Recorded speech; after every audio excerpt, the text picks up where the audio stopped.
we get led astray. We get diverted. We get distracted off the path, off the way, far sometimes from the truth,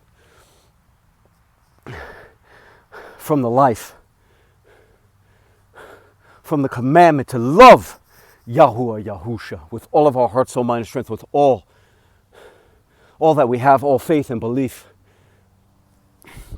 and to love our fellow men as we love ourselves through pride, impertinence, impatience, self-interest, greed, jealousy, envy, all these things that we all experience from time to time. They work on us, they work on our minds, on the vulnerabilities and the cracks in the foundation, which is why it's so important to nourish your soul in supplication to Yahuwah, Yahusha, and in his redemption, be filled with the Ruach, the breath of Yahuwah the Most High. In doing so, the foundation is made true and strong. It is built anew because we are refreshed, revised, reconstructed, and reborn once again in his image. And this temple that houses the breath of Yahuwah, the set apart spirit, the Ruach HaKodesh, gives us the energy and the empowerment and the strength to follow his will, because the Ruach guides us. And I'm fascinated with the story of David. I've been recently, it comes up again and again and again, whether I'm reading about it. This great book that I read by this author Jeff Teagues. He's an ex-Delta Force, Special Forces commander. He wrote this phenomenal book called Where Have All the Heroes Gone? And it really pulls from a lot of stories, two main stories from the Bible. The story of David and the story of Yahusha, Hamashiach. But he really dives deep into the story of David and gives a lot of analysis and assessment. It's just fascinating. I had an incredible conversation with Jeff. Incredible. If you want to hear it, tune into the Alpha Human podcast where I interviewed him. And I love the book. Phenomenal book. Highly recommend this book. But also, I've been watching a number of old films or TV shows on the story of David. And my wife and I watch it over and over. It's such a fascinating story. And it has so many layers. So much can be drawn from it. But ultimately, one of the things that I've been keying in on lately is how King Saul, the first king of Israel, after the rule of the judges, King Saul, who's given everything by Yahuwah to rule, he turns away from Yahuwah in his hubris, in his arrogance, in his conceit, because of a lack of faith. He's a very insecure man.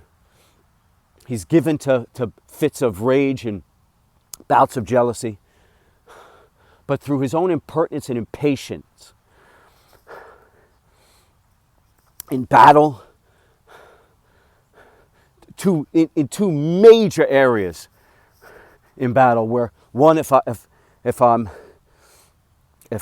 speaking correctly and true to the story, it's where he doesn't wait for Samuel to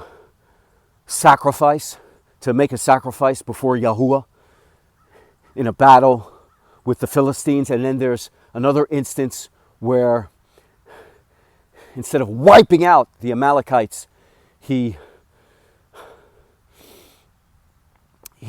allows King Agag to live, and he keeps all of the king's best livestock for himself and for his people, in order to have the best livestock for sacrifices. And in both of those instances, he completely averts, subordinates the will of Yahuwah for his own will, to do things his own way, because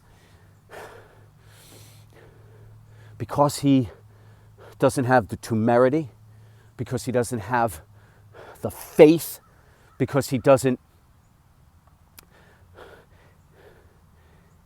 bide his time, he doesn't honor the will of Yahuwah, and by giving in to his own human weaknesses, by giving in to gaining for himself, to giving in to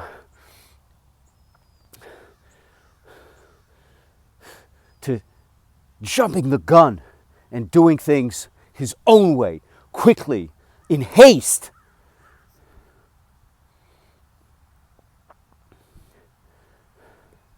He defies the will of Yahuwah and is ultimately rendered asunder for his lack of fealty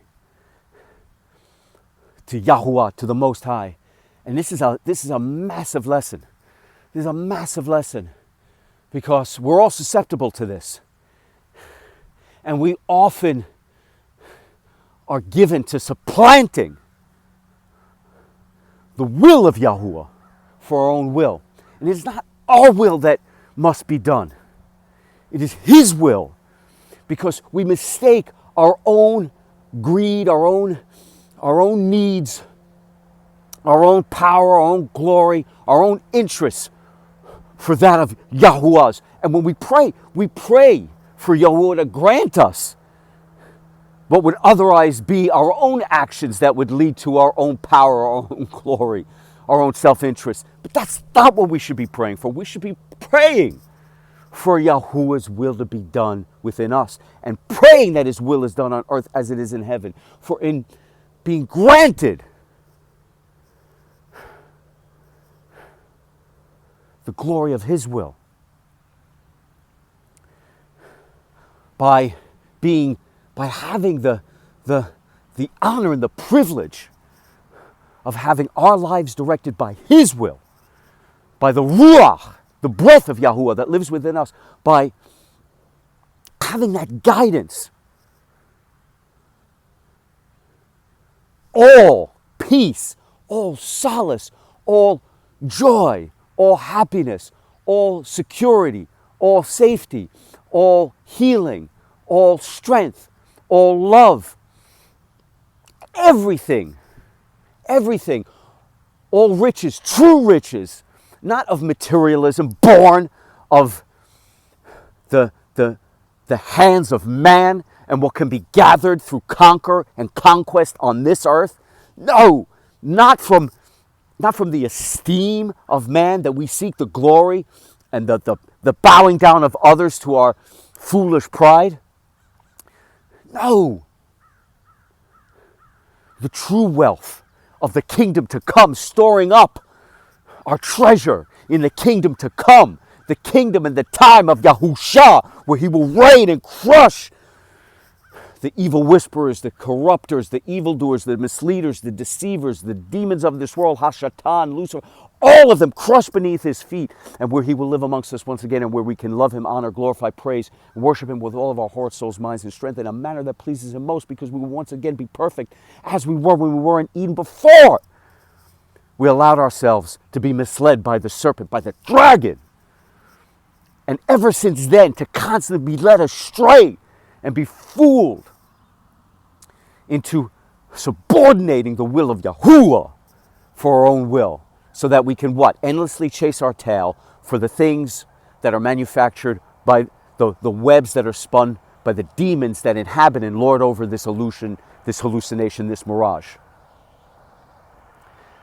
We get caught up in addictions to alcohol, addictions to drugs, addictions to pornography, into cheap thrills, cheap highs, cheap titillation, constantly on that endless hamster wheel, that endless treadmill, like Sisyphus, doomed to constantly push that boulder up to the top of the mountain, only to have it roll back down once again, doomed to, because it never ends. The clawing, scratching, and cannibalizing for the things of this illusion never end and never satisfy, never fulfill, always leave us longing, wanting, hungering, lusting, always tempted, always absolutely destroying everything on our path for more and more and more of what never ultimately heals our hearts or heals our soul. But in Yahuwah, should His will, should we get out of our own way and be guided by the Ruach, by the set-apart Spirit, through the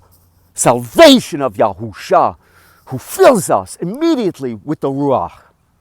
If we get out of our own way and are simply guided, allow ourselves to be guided by the Ruach, by the breath of Yahuwah, then we will have what we truly seek, what we think the accoutrements of the luxury lifestyle will give us, what we have been fooled into believing conquest and power will give us, what we've been fooled into believing the glory and esteem of man will bring us. None of the things that we can put in a stranglehold on this earth will last. It all evaporates. We take none of it with us. It is all worthless and empty. Sands in the hourglass just absolutely slipping away like dust in the wind. It's gone. The instant you grab it, it evaporates. But through our own hubris, through our own pride, through our own greed and self-interest, we constantly claw, scratch, and we try to exert our own will through force of our own will to bend this illusion to our own selfish desires. We end up constantly rendered asunder like Saul. Like Saul. It's a lesson.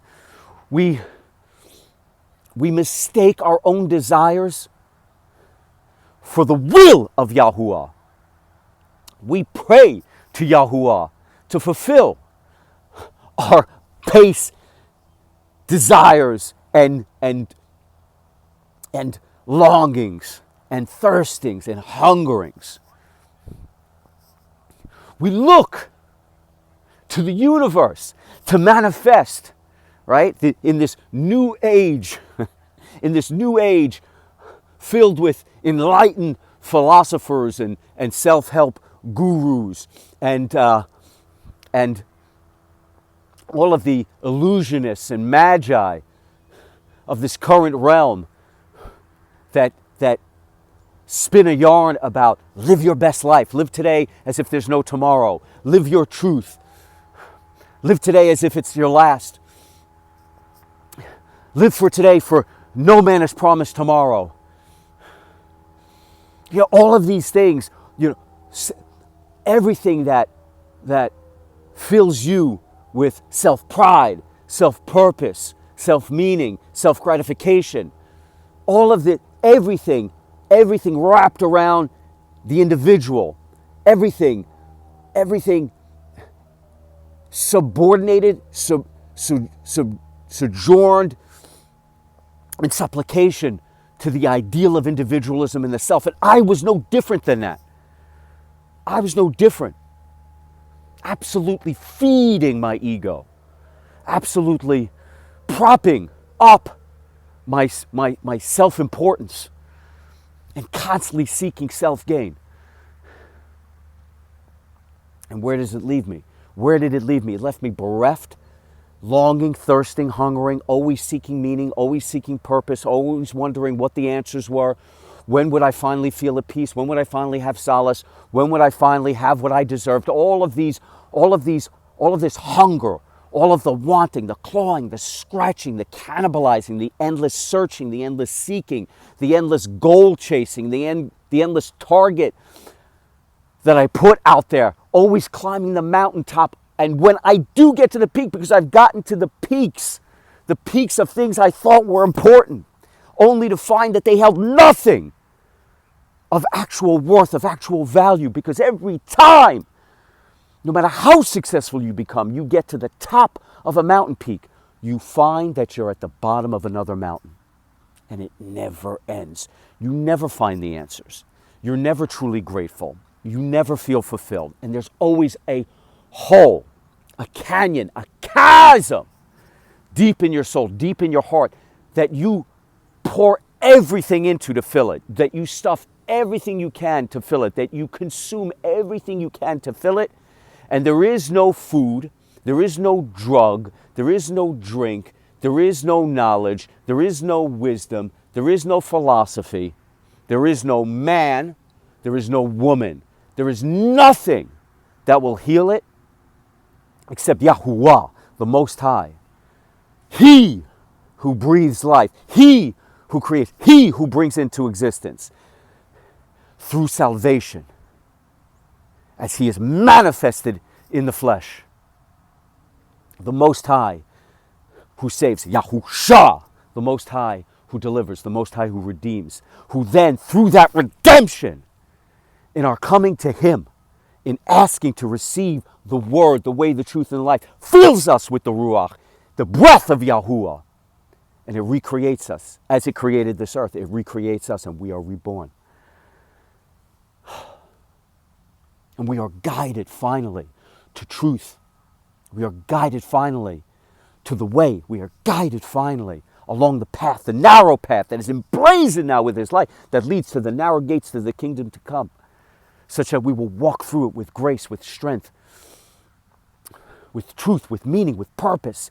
And so that we now feel like Saul never felt, always insecure, always jealous, always filled with rage, always trying to manipulate, bend, absolutely stranglehold environments, people, circumstances to his own will, in complete defiance of Yahuwah and what Yahuwah wanted. It is Yahuwah's will which is important, not our will. It is Yahuwah's will that will be done, not our will. And it is Yahuwah's will that we should pray is done within us and not our own will. And only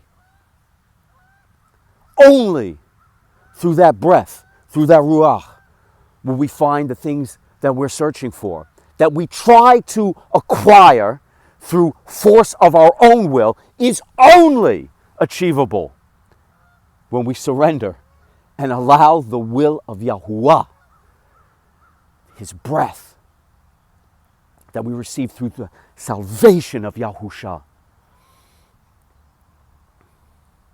that we will find all those things we search for: true peace, love, healing, joy, and everlasting life. Because the law, the covenant is written on our hearts. The moment we ask Him to save us, the moment we ask for His forgiveness, the moment we ask, we receive. And it's like a tidal wave. It's like a tsunami that crashes upon the shore and floods everything. Your heart is flooded with healing and love and light.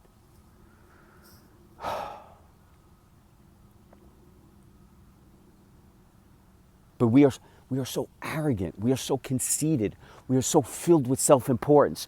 We are so driven by our base animal, cannibalizing, lizard-like brain instincts that we must absolutely pillage this earth and forge everything with our own two hands. Even the gods and the deities that we have worshipped throughout time, we seem to believe that if we forge, you cannot fashion Yahuwah with your hands as you do these other evil deities, idols to these fallen angels that people constantly seek to craft and worship in complete rejection of all things that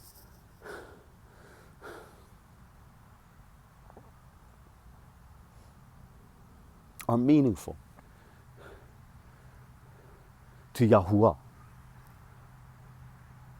Imagine the arrogance. Imagine our conceit that we believe we could fashion a God. We're doing it now with AI, with artificial intelligence. Even now, there are some of the best minds on this earth are seeking, absolutely seeking, Don't get me wrong, there are those that are trying to use technology to better the lives of other people, but there are many who are looking to bring a new life form into existence in order to worship it, to fashion a God, a deity with their own hands through technology, through AI. And that will then be the God of the people. These gods, these deities, fashion them however you will, out of bronze, out of gold, out of technology. It will all be rendered asunder in our hubris, like Icarus, who flew with his man-made wings too close to the sun, such that they were singed, and he was cast back down to the earth for his arrogance, for his pride, for his conceit, for his hubris. So too will all those that seek to fashion a God with their hands. But imagine, that's how far we're willing to go to exert our own will over all things, to even create a God.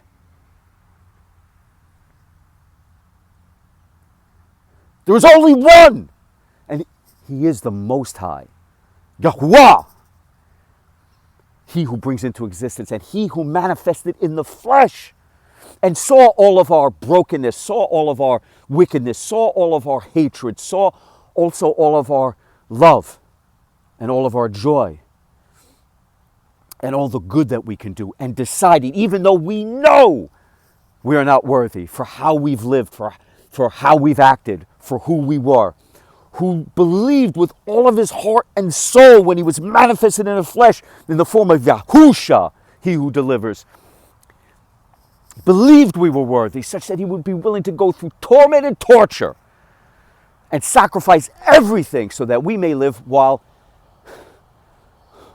most of mankind bows down in supplication and tears themselves to pieces and sacrifices themselves at the altar of evil so that demons can lord over them and persuade them and influence and sway them into all forms of decadence, depravity, defilement, and debasement for the pleasure of these demons, because misery loves company, such that they will have you tear your soul to pieces so they may live, while Yahusha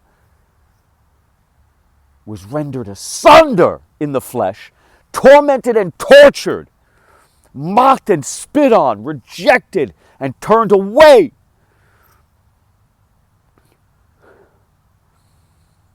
Gave his life so that we may live. Look at the way the evil whisperers of this world have inverted the truth. You should suffer and be tormented and tortured and live a life bereft of meaning and purpose, doomed to chasing your own tail for all of your days, filled with self-hatred, addictions, insecurities, jealousy, envy, rage, all of the worst things. Even if you don't outwardly project it, inside you're feeling it. Always searching, always clawing, always scratching, always looking for meaning, never being happy, never being grateful, never being thankful. Always wondering, when will you have enough? Never! Because these demons will have you tear your soul to pieces for them. Well, that's the inversion. When the will of Yahuwah was such that he was willing, instead of destroying us completely, and he knows we deserve it. He knows, covenant after covenant after covenant that he made time after time to save us so that we would be righteous and true.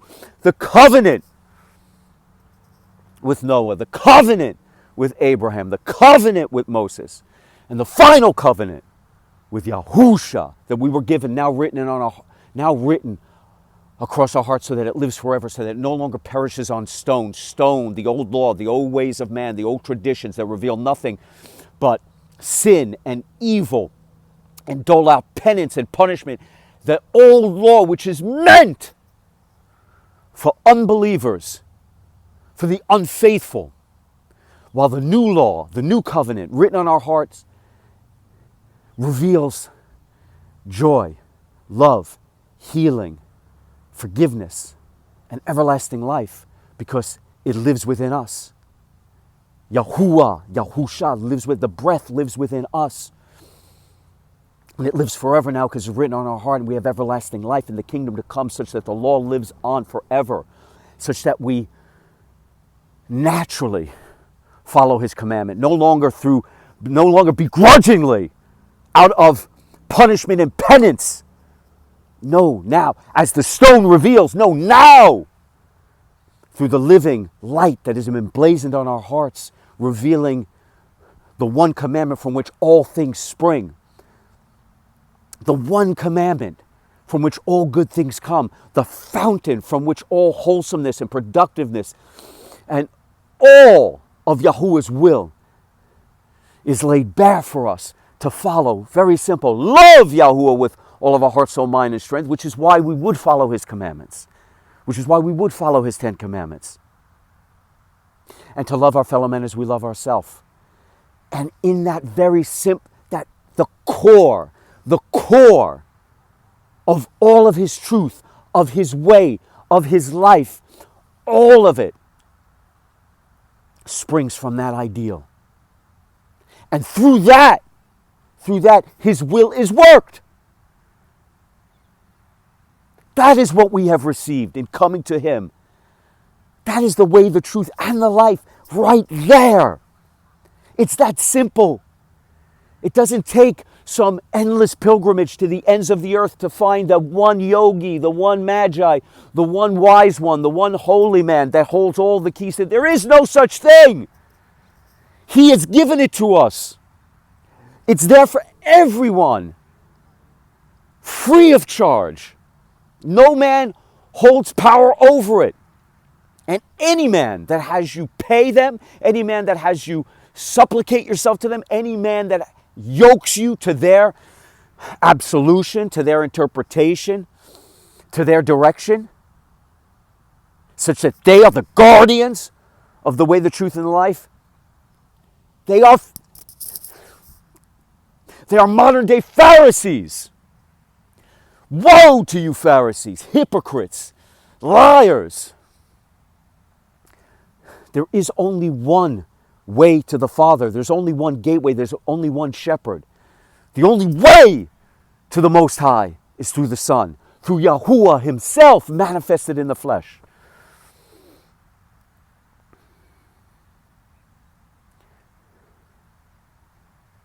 And with that final covenant, he deemed us worthy, even though we know we're not. Yahuwah, Yahusha, on the cross, bearing the weight, the unbearable weight of all of our sins, all the sins we had ever committed, all the sins we were committing at the time of his murder, all of the sins we're committing now, and all the sins we ever will commit. The unbearable weight of it on his shoulders, not just the torment and the torture and the mocking and the spitting and the rejection and being turned away. No! Also bearing the weight and the fury of Yahuwah the Most High poured out onto him, and the final most heartbreaking moment, because manifested in the flesh, living as a man, feeling what all of us have felt, being cast away, cast out, separated from the Father as we were after Eden, after we were cast out of Eden. Yahusha in the flesh feels this on the cross when he declares, Abba, why have you forsaken me? Feeling what every man has felt, knowing that pain of being separated from the Father. But even with that, his faith so strong and his belief that we were worthy, that he was willing to go the whole way and sacrifice everything and his life, because he knew that that was Yahuwah's will. Because he knew that was his cup to drink from, because he knew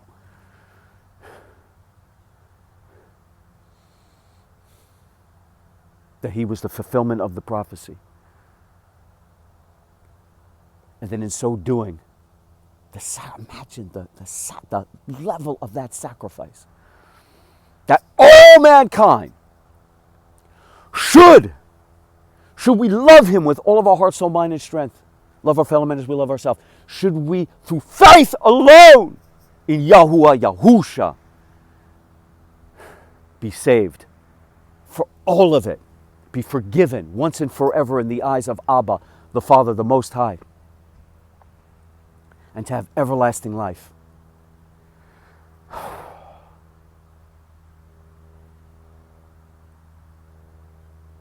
Why would you not want the will of Yahuwah to guide you, knowing all of that? It is an honor and a privilege and our greatest joy to be guided by the will of Yahuwah, to supplicate ourselves to the will of Yahuwah, for the will of Yahuwah to work within us. Our will be destroyed, our will be dissolved, our will be obliterated completely, and let the will of Yahuwah live within us, such that we can walk true and strong in total and complete healing and love and joy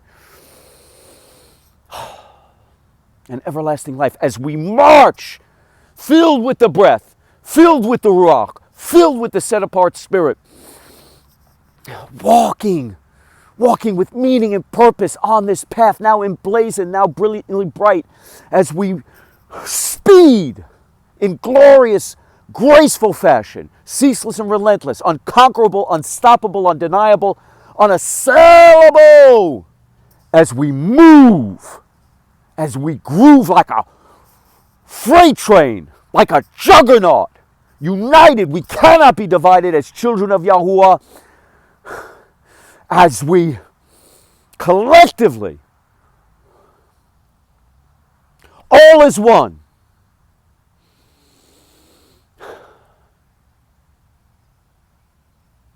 in the name, the Tetragrammaton, YHWH, Yahuwah, we barrel down this path, the straight, true, and narrow, filled with His glorious light, His love, His peace, His joy, His strength. We wear the armor of Yahuwah in all faith. We wear that armor such that we are impenetrable, impregnable to the spears, the arrows, the weapons of the evil ones, completely impervious to it. And we wear in Yahusha the helmet of salvation, such that we cannot be rendered asunder by the evil ones and the demons and the darkness of this world.